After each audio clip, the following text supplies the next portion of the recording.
Olá pessoal, estou aqui mais uma vez para fazer mais um vídeo para este canal. Se você não é inscrito, se inscreva nele aí. Deixe o seu like e, se possível, compartilhar, ficarei grato. Se você tem interesse de estudar grego, hebraico ou fazer um curso de teologia à distância, é só falar comigo. Aqui na descrição está aí o meu WhatsApp, caso você tenha interesse, beleza? E também está aí a minha página do Facebook e o meu Facebook também, caso você queira lá ver informações sobre a Bíblia lá que eu estou sempre postando, beleza? Bem, vamos lá. Aqui eu quero falar sobre os problemas de uma tradução de equivalência formal e os problemas de uma tradução de equivalência dinâmica. O vídeo passado eu falei sobre o que é uma tradução de equivalência formal e o que é uma tradução de equivalência dinâmica. Aqui eu vou falar sobre os problemas que elas podem levar, beleza? Bem, aqui eu tenho o texto de Filipenses 2, versículo 8. Esse texto aqui temos morte e morte de cruz, ou de madeiro. Bem, aqui eu tenho tem um aqui, tá? Thanato de Stauru, certo? Thanato de Stauru. Então, e morte de cruz. Bem, o que acontece? Quando eu leio isso aqui de uma forma literal, no caso, essa aqui está uma forma literal, né, e morte de cruz, eu posso entender isso de diversas formas. Então, o problema que a tradução literal ela pode levar é que os leitores, eles vão ler o texto e eles vão interpretar o texto, certo? Isso pode ser um problema, por quê? Porque cada um pode entender o texto da sua forma, certo? Então, um vai dizer, não, morte de cruz é isso, o outro vai dizer, não, é isso aqui, certo? Então, esse é um ponto que eu vejo que isso pode ser um problema, pode ser prejudicial, mas também pode ser benéfico. Por quê? Porque quando se tem discussões, quando a pessoa fala é dessa forma e o outro diz é dessa forma, eles vão discutir e eles vão trocar informações, e isso pode ser benéfico também, certo? Por quê? Porque eu vou entender como o outro entende, ou seja, eu não vou ter só uma informação exclusiva, eu vou ter outra também, e ali eu posso analisar melhor, posso pensar, certo? E daí eu posso tirar uma conclusão melhor. Bem, mas né, quando se trata de opiniões, visões, isso pode ser aí prejudicial, porque cada um entende o texto da forma que quer. Esse é o primeiro ponto. Dentro de uma tradução de equivalência dinâmica, pode acontecer a mesma coisa. Pode ser, não pode ser benéfico. Por quê? Porque eu posso entender o substantivo instaurar e instauru como um substantivo que está ali, no caso genitivo, pode ser um genitivo de meio, um genitivo de produção ou um genitivo de localidade. Se eu entendo que esse genitivo é um genitivo de localidade, eu vou entender o que? Eu entendo que isso aqui, e morte sobre a cruz. Eu vou entender para o local disso aqui, o local da morte, certo? Qual foi o local da morte? Sobre a cruz ou na cruz, certo? Mas eu posso entender um genitivo de produção, quer dizer, e morte produzida pela cruz, ou seja, isso aqui produz isso aqui, certo? A cruz produz a morte. Eu posso entender dessa forma também, como um genitivo de produção. E também como um genitivo de meio, num caso, e morte por meio da cruz, certo? Então, quando o tradutor ele traduz e morte sobre a cruz, ele já interpretou o texto. Ele já traduziu e interpretou para o leitor. O leitor ele é induzido, né, quando ele tem essa tradução já, ele é induzido a entender o texto como o tradutor entende, certo? Então, isso aí pode ser também um problema, porque outro tradutor pode entender o texto de outra forma, com outra possibilidade na tradução. E quando você é induzido por um tradutor só, você lê o texto e recebe aquela informação, você entende o texto da forma que ele entende. Só que outro pode entender de outra forma, e você vai ser induzido a seguir apenas um.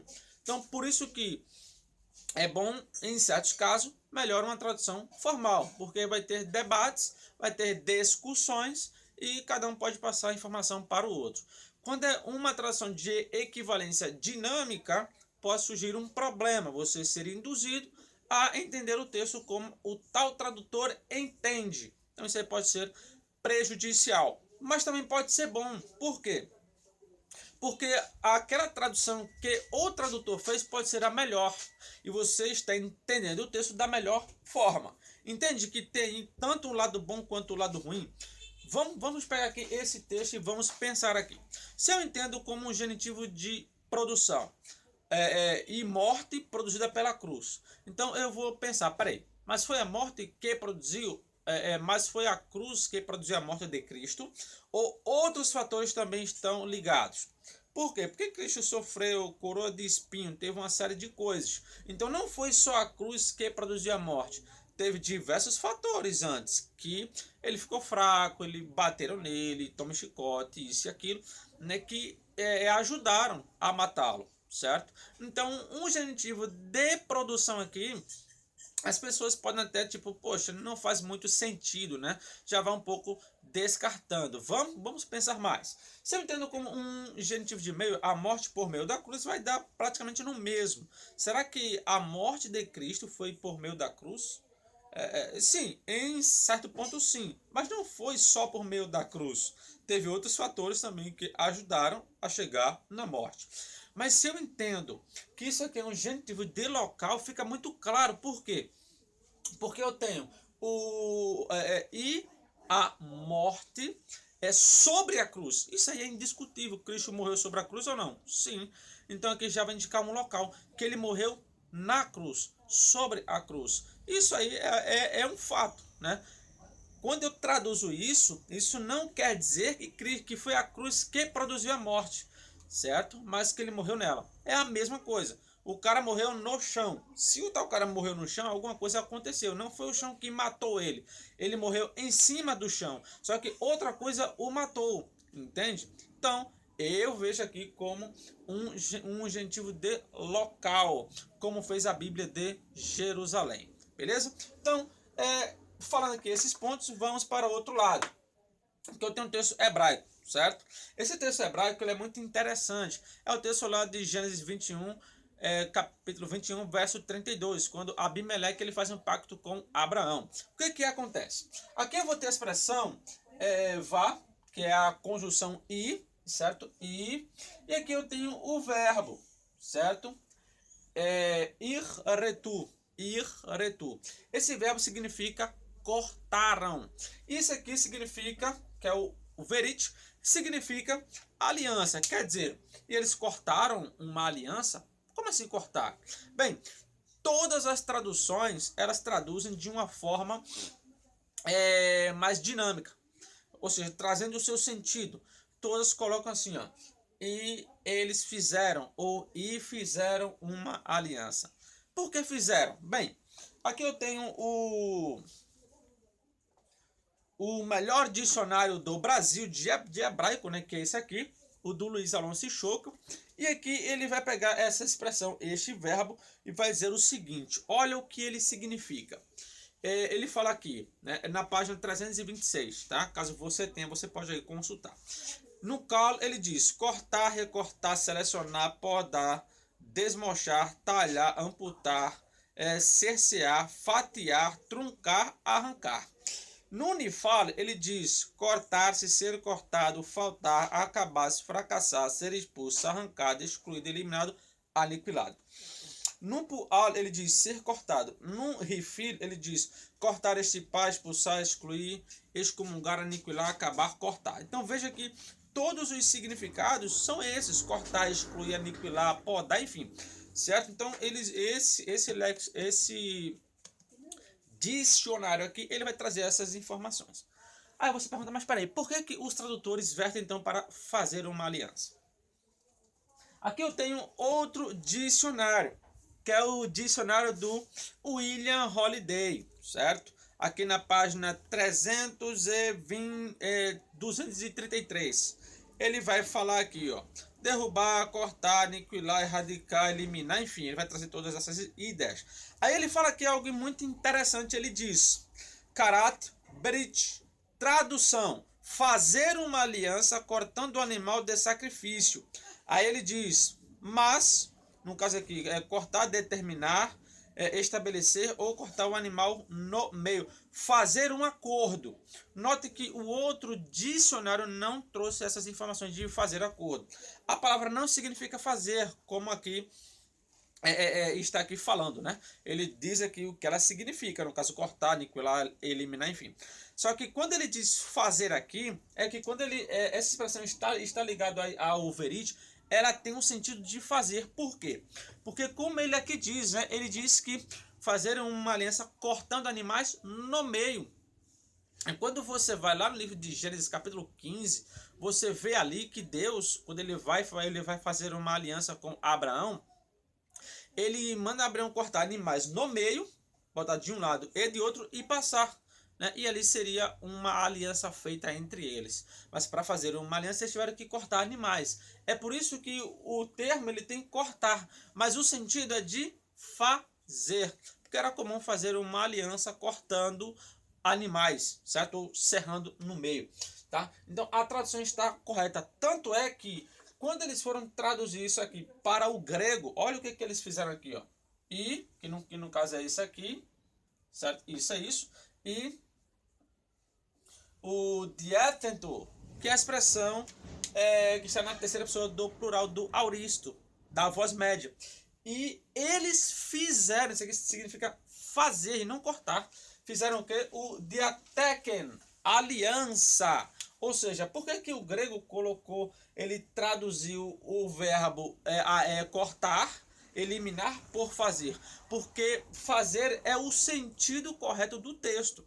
O sentido que esse verbo tem quando está ligado com o termo aliança é de fazer mesmo, certo? É cortar a aliança. Só que cortar a aliança, como eu já expliquei, tem um sentido ali de fazer uma aliança, certo? Então o grego ele traduz a expressão fazer e não cortar, porque eles entenderam o sentido do texto. Então uma tradução formal aqui, se eu fosse fazer literal mesmo, o texto ficaria sem sentido para a nossa cultura, certo? Porque a nossa cultura não faz aliança cortando animais, né? Ou fazendo cortes, né? Mas no antigo Oriente Médio isso era comum fazer. Então, uma tradução de equivalência formal, em muitos casos, ela pode prejudicar o entendimento do leitor. Isso pode ser prejudicial para o entendimento do texto. Tá? Então, uma tradução dinâmica, ou seja, trazendo o sentido que o texto ele quer passar, seria melhor em muitos casos. Tá? Então, eu tenho aqui esses dois exemplos, certo? Os problemas que podem apresentar aqui uma tradução formal e uma tradução dinâmica. Certo? Nesse caso, uma tradução dinâmica ela é muito melhor. Indo aqui para Efésios capítulo 2, versículo 20. Aqui eu tenho o seguinte: Epito o telemio ton apóstolon kai profeton. O que acontece? Então aqui, sobre o fundamento dos apóstolos e profetas. Plural, plural, plural. Ok? O que é isso aqui? O que significa edificados sobre o fundamento dos apóstolos?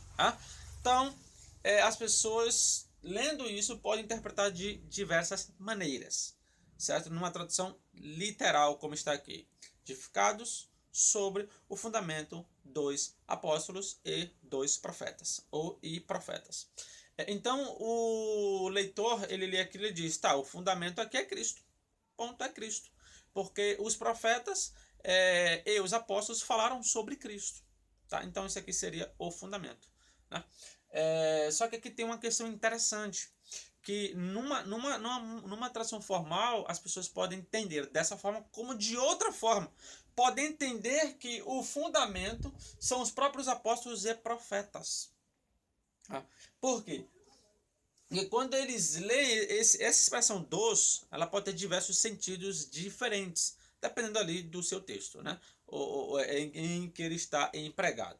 Aqui eu tenho o seguinte, tem uma discussão se esse genitivo aqui, se esses dois genitivos aqui, ou eles são genitivo de aposição. O que é um genitivo de aposição? É quando o substantivo, que está no caso genitivo, ele se refere à mesma coisa com que ele está ligado, que no caso é isso aqui. Isso aqui é fundamento. Então, a tradução seria sobre o fundamento que são os profetas, os apóstolos e profetas. Então, o fundamento aqui, se eu seguir um genitivo de aposição, não é Cristo, são os próprios profetas e apóstolos. E aí? É interessante, né? Diversos gramáticos, eles concordam com essa ideia, como Taylor, William Carroll Taylor. Você tem Robertson também fala sobre isso. E entre outros, aí tem uma lista gigantesca de gramáticos que entendem que aqui é um genitivo de aposição. No genitivo de aposição não tem outra, vamos dizer, não tem outro entendimento, porque já fica claro, né? Ele fica sobre o fundamento que são os apóstolos e profetas. Então a pessoa já entende, tá. Então esse fundamento são os próprios apóstolos e os próprios profetas. Interessante. E Cristo é o cabeça principal, como está no próprio versículo, certo? Então o fundamento são os apóstolos, certo? E Cristo é o cabeça, é o principal, certo? Então, pode ser entendido dessa forma, traduzido dessa forma, que seria uma tradução dinâmica, mas também pode ser entendido como um genitivo de autoria, certo? Ou seja, que sobre o fundamento dos apóstolos e profetas, significa que os apóstolos e profetas colocaram o tal fundamento. Aí, quem é esse fundamento? Aí é que vai entrar a discussão. Entende? Então você pode interpretar como um genitivo de aposição ou de autoria. Se eu interpreto como aposição, o texto já está explicado. Se eu entendo como a autoria, é que eles colocaram o fundamento. Já exclui a possibilidade deles serem o próprio fundamento.